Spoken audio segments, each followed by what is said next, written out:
Zuri had always believed that the world forgot people like her long before they ever had a chance to rise. But that night, on the edge of Macheke village, beneath a sky swollen with bruised clouds, she learned that sometimes the world remembers you in the most dangerous ways. She had been running from another humiliation, another afternoon of the market women laughing at her torn skirt and cracked sandals, another whisper from the village boys calling her the girl whose family owes everyone. And in her frustration, she fled deeper into the bush until she found herself standing before the old Baobab tree people feared to approach after dusk, its roots coiled like serpents and its hollow mouth yawning wide as if waiting for secrets to be spilled into it. She leaned against its bark, breathing hard, eyes burning with unshed tears, whispering, "Why is life always harder for me?" And as if the tree itself heard her grief, the air inside the hollow stirred and a soft male voice drifted out like warm smoke. "Perhaps it is because no one has ever offered you a different way." Zuri jerked backward, heart hammering, but before she could run, a thin strip of blue-gold light unfurled from inside the tree, curling upward like a ribbon and forming the shape of a tall, elegant man whose skin shimmered like starlit water and whose eyes glowed with ancient mischief.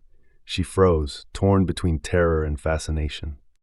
Feeling the bush go silent around them, as if nature itself stopped to witness what would happen next. Who are you?" she whispered, clutching her chest, and the man gave a slow, graceful bow as though he were greeting royalty instead of a barefoot girl trembling in a torn dress. "I am Lumar, bound spirit of the Baobab, keeper of bargains, granter of desires, but only to the ones brave enough to ask." Zuri shook her head, thinking of the stories the elders told, of trickster spirits who stole souls, but Lumar's smile was gentle and almost human as he stepped closer, the ground glowing faintly where his feet touched. "Do not fear, little one. I do not take blood, nor life, nor anything you cannot afford. I ask only for what you already carry too much of." "And what is that?" she managed to say. "Memories," he said simply, as though the word were harmless. "Every wish you make requires the release of one memory. A fair trade, considering how heavy life becomes when the past is full of pain." Zuri swallowed hard, thinking of how often she lay awake remembering her father's death, her mother's constant struggle, the laughter of those who mocked her poverty, and suddenly losing one memory did not sound so terrible. But then she asked, voice trembling, "Do I choose which memory?" And the genie's smile stretched just a bit too wide, revealing the first hint of danger. "No, I choose. Otherwise you would only give away the ones already fading," he said, tilting his head. "But I promise you this. I will never take a memory that destroys you, only one that makes room for the new life you desire." Zuri hesitated, torn between fear and the deep, bone-deep exhaustion of suffering, and as lightning flickered in the distance, she whispered the words that would change every path she might have walked. "What if I want my family's debts gone, and our house repaired, and food that lasts more than a day?"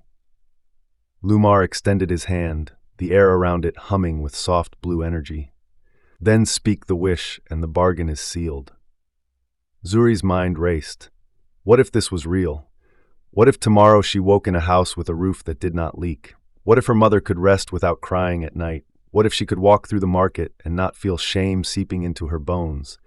And with a shaking voice she said, "I wish for my family's burdens to be lifted, our debts cleared, our home restored, and enough food to sustain us." As soon as the words left her tongue, the genie touched her forehead with one glowing finger, and a strange pull swept through her mind like a thread being gently tugged from a cloth. She gasped, feeling warmth and cold at the same time, like a forgotten dream dissolving into fog. "The wish is granted," Lumar murmured, stepping back as his body dissolved into shimmering dust that flowed back into the tree's hollow. "And the memory has been taken." Zuri staggered, trying to grasp what had changed inside her mind, but the missing piece was soft, subtle, like a childhood moment slipping just out of reach. Yet she felt strangely lighter, as if a silent weight had been lifted without her realizing it. The wind stirred again, warmer this time, and she glanced back at the baobab, whispering, "What have I done?" But there was no answer, only the distant growl of thunder and a faint shimmer in the tree's hollow, as if the genie were still smiling from somewhere deep within. Zuri awoke the next morning, expecting nothing more than the usual ache of disappointment, the same dull rhythm of struggle her life had always followed. But when she stepped outside her family's hut, rubbing sleep from her eyes, she froze so completely that her breath snagged in her throat like a hooked fish. Their roof, once patched with old mats, leaves, and desperate hope, now stood renewed with smooth wooden planks sealed perfectly against the sky. The mud walls freshly repaired and painted with a clay-red sheen, and beside the hut lay neat stacks of grain, baskets overflowing with millet, yams piled higher than her waist, and a clay pot filled with fresh milk so white it glowed under the morning sun. She blinked, thinking it must be a dream, but the warmth rising from the earth beneath her feet told her it was painfully, beautifully real. The neighbors gathered quickly, whispering among themselves, their eyes wide with a mixture of awe and suspicion. After all, how could a girl whose family barely survived from day to day suddenly have abundance spilling out of her yard? But before they could ask their questions, Zuri's mother stumbled out of the hut, gasping as her gaze swept across the transformed world, and she clutched Zuri to her chest with shaking hands, whispering, "What miracle is this, my child?" Zuri opened her mouth to answer, but all she could say was, I don't know," because she didn't dare speak of the genie. Not yet, not when she didn't even understand the price she had paid. Throughout the day, people approached with careful curiosity, poking the baskets of grain, examining the repaired roof, asking if some rich relative had helped, or if she had been blessed in a dream by the ancestors. And Zuri could only smile weakly, trying to hide the tingling unease in her stomach. Eventually, as night approached and the village settled into cooking fires and distant laughter, she finally remembered the strange pull she'd felt when Lumar granted her wish, and something tight curled in her chest. Because every time she tried to recall a precious childhood moment, one memory in particular hovered just out of reach, like a reflection blurred by water. She could almost see her father's hands, almost hear his voice teaching her something important. Something about weaving baskets, or maybe about patience. But no matter how deeply she focused, the memory faded into fog, slipping back into nothingness. It frightened her, yet the fear was smothered by the overwhelming relief of her mother smiling again, of not going hungry, of knowing that for once the world had given instead of taking. But as days passed, something else began to trouble her. Strange murmurs drifted from travelers who passed through the market. Speaking of a drought worsening in a neighboring village, of granaries mysteriously emptied overnight, of families growing desperate as livestock disappeared or grew sick. Zuri tried to ignore the chill those stories sent through her, convincing herself it was coincidence, that blessings couldn't steal from others, couldn't cause harm, because Lumar had promised he wouldn't take anything that would destroy her. Yet late at night, lying awake under the repaired roof, she wondered, had her wish shifted something in ways she couldn't see? The silence around the Baobab felt different too, heavier, like a drum waiting for the next strike, and she often caught herself glancing toward the path that led to it, her heart tugging with curiosity and dread. One dusk, unable to bear her swirling thoughts, she walked out to the Baobab again, the evening breeze brushing her cheeks, and stood before its hollow trunk, whispering, "Lumar, are you there?" The tree stayed silent for several long breaths, and Zuri felt foolish, ready to turn away, when a ripple of blue-gold light flickered inside the hollow, and the genie's silhouette materialized, leaning casually against the inner bark as though he had always been waiting. "You call so soon," he said with a smile that curled like smoke. "Does the blessing not satisfy you?" Zuri lifted her chin, trying to mask her fear. I don't understand what memory you took." Lumar sighed softly, stepping closer. "A small thing, a harmless moment. You won't miss it." "It doesn't feel small," she murmured. He chuckled, brushing invisible dust from his sleeve. "Mortals always say that. They cling to memories as though they define them, yet memories are merely shadows. You asked for a better life, I gave it. The cost was gentle." Zuri frowned. "And the drought in the next village? The missing food?" Lumar's expression shifted, not with guilt, but with amusement. "Ah, little Zuri, you give yourself too much importance. Not every natural hardship revolves around your wish."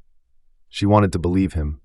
wanted to drown in the comfort of knowing no one else was suffering because of her. But his tone held that slippery smoothness she remembered from the first night, and though she couldn't prove anything, doubt slid slowly into her heart. Still, she nodded, forcing a grateful smile, because the truth was she wanted more. More ease, more power, more dignity, and the genie's presence made her feel like all the doors that had been closed her entire life were finally cracking open. "You have 2 wishes left," Lumar reminded her, his eyes glowing softly in the dim light. "Whenever you're ready to reshape your world, call my name." Then, with a swirl of shimmering mist, he vanished back into the hollow, leaving Zuri alone under the darkening sky, caught between gratitude and a growing whisper of fear that she could no longer silence. For weeks after the first wish, Zuri told herself she would not return to Lumar, that one miracle was enough, and she would not risk losing another piece of herself. But life has a way of exposing the softest places in a person, the places that ache the most. And in Zuri's case, it was the quiet humiliation she carried every time someone looked at her with pity or thinly veiled condescension. Even with her family's new comfort, even with baskets full of grain and neighbors whispering blessings whenever she passed, Zuri still felt like the same girl who had been mocked in the marketplace. And that feeling gnawed at her like termites chewing through wood. The elders still dismissed her opinions, young men still laughed behind their hands, and the women with polished beads and bright wrappers still tilted their chins at her as if wealth won through miracle did not count as real worth. Each night as she lay beneath her repaired roof, she felt the invisible sting of all the ways she still didn't belong, and slowly, inevitably, her thoughts returned to Lumar's glowing eyes and the promise he had made. 2 wishes left, whenever you are ready. Until one evening, unable to endure her churning emotions, she found herself once again standing before the ancient Baobab, its twisted branches clawing at the fading sky. "Lumar," she whispered. And at once the hollow flared with blue-gold light, the spirit unfolding into shape with a smile that suggested he already knew why she had come. "You've tasted comfort," he said, circling her like a warm breeze. "But comfort alone does not heal old wounds. What do you desire now?" Zuri clenched her fists, feeling both ashamed and defiant. "I want respect, real respect. I want people to listen to me, to value me, to treat me like someone who matters." Lumar raised an eyebrow, intrigued. "Respect? A delicate wish, but not impossible. Yet know this, power changes how others see you and how you see them." Zuri nodded sharply. "I understand. I'm ready." With a soft hum, Lumar pressed his glowing palm to her forehead again, and Zuri gasped as another memory was pulled from her mind. Not violently, but gently, like a thread sliding free from a woven cloth. She staggered, dizzy, clutching the side of the baobab as flashes of light burst behind her eyelids, and when her vision cleared, Lumar was already fading back into the tree, murmuring, "It is done. Your wish will bloom by sunrise." The next morning, Zuri walked into the marketplace and felt the shift instantly. People turned toward her with a strange, quiet awe, their eyes softening with respect rather than pity. The chief's wife greeted her first, offering a warm smile and bowing her head slightly, something she had never done before. The market women asked her opinion on prices, on disputes, on the quality of woven cloth.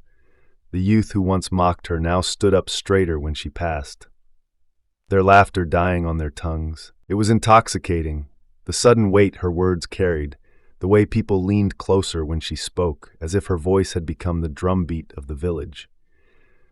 But as the hours passed, Zuri noticed something unsettling, a distance growing between her and the people she loved most. Her mother seemed hesitant, studying her with confusion, as though she were looking at someone she didn't fully recognize. Zuri's best friend, Kenna, approached her with a tentative smile that lacked the old warmth. And when Zuri teased her playfully as she always had, Kenna only blinked, unsure how to respond. It was only later, when Zuri sat alone under the shade of a mango tree, that she realized what memory had been taken this time. The memory of her first friendship. The day she and Kina had climbed the mango tree as children, laughing so hard they nearly fell. The day Kina had promised they would always stand by each other. Zuri pressed a trembling hand to her temples, the ache of absence throbbing just beneath her skull, and though she tried to grasp at the lost moment, It slipped away like smoke, impossible to hold. Yet when she rose and walked through the village again, people bowed to her, asked for her guidance, sought her approval, and the rush of power swept through her like a warm tide, washing away the fear, at least for now. Still, each night as she lay awake, she felt the missing memory like an empty cup inside her.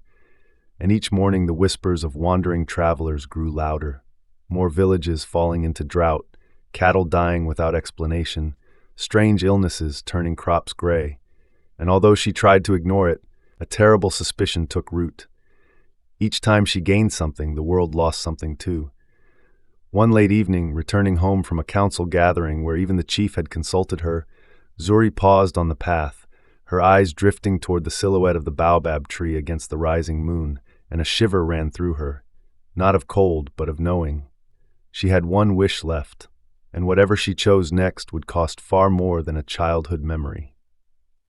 Because now she understood that she was not just rewriting her life, she was unraveling it. Zuri had begun to walk through the village like someone wearing two skins, one made of admiration, respect, and newfound authority, and underneath it, another made of quiet panic, stitched together with the fraying threads of the memories she could no longer touch. And as the days turned to weeks, the two skins pulled against each other until she felt as if she might split apart. The villagers now treated her as a young leader, inviting her to council meetings, asking her to settle disputes, even traveling from neighboring regions just to seek her advice. But behind every bow, behind every grateful smile, she sensed something hollow, something missing, because the bonds she once held dear had loosened, and even her mother sometimes hesitated before speaking to her, as though the daughter she raised was slowly becoming someone she didn't recognize. Meanwhile, the stories from outside grew worse. Croplands turning to dust overnight, rivers shrinking into cracked earth, children falling sick with strange fevers, livestock wandering off cliffs as if blind, and though no one dared say it aloud, Zuri felt it every time someone looked to her for answers. The world was shifting, bending, twisting, and somehow she was connected to the fracture. One evening, her chest tight with dread, she walked to the Baobab again, the fading sun casting bloody streaks of light across the cracked earth, and she stood before the hollow trunk, whispering Lumar's name like a confession. He emerged slowly as though savoring the moment, his blue-gold aura brighter than ever, his smile wide and unbothered despite the chaos spreading across the land. "You seem distressed," he said lightly, leaning against the inner bark as if he were a lazy prince, amused by the desperation in her eyes. "Lumar," she began, voice trembling, "what is happening to the world? Did my wishes cause this?" He chuckled, the sound smooth as silk but razor-sharp beneath. "Oh, little Zuri, the world is always falling apart somewhere. Droughts, illness, misfortune, these things ebb and flow like tides. You credit yourself too much." She stepped forward, fists clenched. "Stop lying. Every story I hear echoes the same thing. When I gain something, someone else loses. The world is bleeding." Lumar's smile faltered for the first time, his eyes narrowing with a faint irritation. "There are rules to magic. Energy must move. Wishes require balance. But the suffering is not your burden. It is simply the cost of reshaping destiny." Zuri felt her stomach twist violently, her heartbeat pounding in her ears. "You said the price was only my memories." "And so it is," Lumar replied smoothly. "What happens to the world around you is not part of our contract. Mortals expect miracles without consequence, but you, Zuri, at least understood that nothing comes free." She shook her head, breath trembling. "I didn't understand anything. I didn't realize I'd be hurting people I've never even met." Lumar sighed as though her conscience bored him. "After your final wish, none of this will matter. You'll have everything you've ever wanted, and the emptiness you feel will fade." "No," she whispered. "The emptiness grows every time you take a memory. I feel myself disappearing." Lumar's lips curved into a sharper, colder smile. "That is because you cling to the illusion that memories define you. Once you let go of everything, you will finally be free of pain." Zuri staggered back, horrified, and the air between them thickened with a strange static, as though even the baobab roots bristled at his words. "What happens if I make the final wish?" she asked quietly. "What memory will you take?" Lumar's eyes glowed with an almost hungry light. the most precious one, the one that anchors you to yourself. The ground seemed to tilt beneath her feet, and for a moment she couldn't breathe. She thought of her mother, of her father who lived only in fragments now, of Kina whose laughter she could no longer remember, and she realized that another stolen memory might not just hurt, it might break her. She backed away from the tree, shaking her head. I won't do it. Lumar's smile dropped entirely, and the air turned cold, his voice losing its playful warmth. Zuri, you must finish the bargain. A contract opened must be closed. No, she whispered fiercely, turning to run. But before she took her second step, the ground beneath her feet split open with a sudden roar, and a spiraling tunnel of blue light sucked her downward, pulling her into the Baobab's depths. She screamed as she fell, branches and echoes whipping past her like ghosts until at last she slammed onto a surface that felt like solid mist. She stood shakily, her eyes widening as she looked around to find herself inside a vast, glowing world beneath the roots. A labyrinth of memories suspended like lanterns, floating images of people laughing, crying, living, forgetting. Lumar materialized beside her, no longer amused but stern. This is the Chamber of Echoes, the place where I store what you mortals no longer hold. Here, you will choose your final wish. There is no escaping it. Zuri turned, horror and determination mixing in her gaze. If this is where you keep the memories you steal, then this is where I fight you. Lumar's smile returned, slow, dark, and certain. Then prepare yourself, little mortal. For the first time, you truly understand what is at stake. Zuri stood trembling in the Chamber of Echoes, surrounded by floating memories that shimmered like trapped fireflies, some bright with laughter, others dim with heartbreak, all of them drifting in a slow, dreamlike orbit around her, as if waiting to be chosen or claimed. And for a moment she felt impossibly small in that vast, glowing cavern beneath the baobab roots. But the fear twisting inside her gradually hardened into something sharper, something determined. Because this was the place where her life had been unraveled thread by thread, and she would not let one final wish cut the last string that anchored her to who she still was. Lumar watched her with an expression that was no longer warm or playful, but ancient and weary, as though he had repeated this ritual 1,000 times with mortals who all made the same foolish choice, and he gestured toward a swirling column of silver mist, his voice echoing in tones that seemed to reach from every direction at once. The final wish, Zuri. Choose it now, and the contract ends. Refuse, and this chamber becomes your new home, drifting forever between forgotten moments and unfulfilled desires. She stepped back, heart thudding, her gaze darting frantically among the floating memories. Her father's fading smile, her mother's comforting hands, her childhood laughter with Kenna now reduced to a faint flicker of sound she could barely recognize, and a wave of fierce sorrow swept over her as she whispered, "You took pieces of me." Lumar tilted his head. "Pieces you said were too painful to carry. You asked for a better life. This is the cost." She glared at him, her voice trembling with fury. "I asked for relief, not to be erased." The genie sighed as though she were a stubborn child. Mortals cling to identity as though it were a stone. But you are water, Zuri, meant to flow, not grasp. When you let go of your memories entirely, the pain will finally leave you. Something broke inside her then, not from weakness but from clarity, and she stepped closer to him, her chin lifting with defiance. Pain is not something to erase. Pain is something to live through, to survive. Without it, I am nothing. Lumar's eyes flashed dangerously. "That is because you fear freedom." "No," she said softly, "I fear forgetting the ones who loved me." At that moment, the chamber pulsed violently, and several glowing memories flickered as if responding to her words.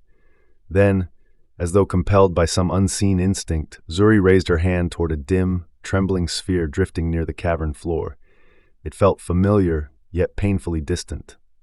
And when her fingers brushed it, a vision burst open inside her mind. A younger Zuri sitting beside her father at dusk, weaving her very first small basket, as he told her, "What you shape with your hands will one day shape your life." She gasped, falling to her knees as tears streamed down her face. This was the memory she had lost with her first wish, the one that had seemed unimportant to Lumar but had been a foundation of her spirit. And as the vision faded, she knew with absolute certainty that if she made the final wish, he would take something far more precious, something she would never recover. Lumar stepped toward her, urgency finally cracking his composure. You must finish the contract. Mortals do not walk away from bargains with eternal spirits. Zuri rose shakily, wiping her tears. What happens if I refuse?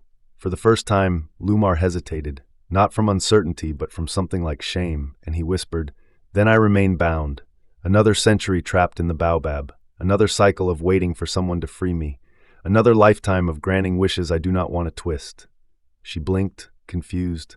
You don't want this? Lumar's voice softened, almost fragile. Do you think I enjoy taking memories? It is the curse placed upon me by the first mortals who abused my power. I can only grant wishes by consuming what you treasure most. I cannot stop. I can only continue the cycle. Zuri's breath caught. She had expected cruelty, indifference, maybe satisfaction, but not this hollow grief that trembled behind his glow, and she whispered, Then what if my final wish isn't for myself? Lumar froze, eyes widening ever so slightly. What do you mean? And with a courage she had never known she possessed, she lifted her chin and spoke clearly enough that the chamber itself seemed to vibrate with the force of her voice. I wish for you to be freed from your curse. The entire cavern went silent. Every floating memory froze mid-air. Every beam of light sharpened into stillness. And Lumar stared at her with something like heartbreak, fear, and awe all tangled together.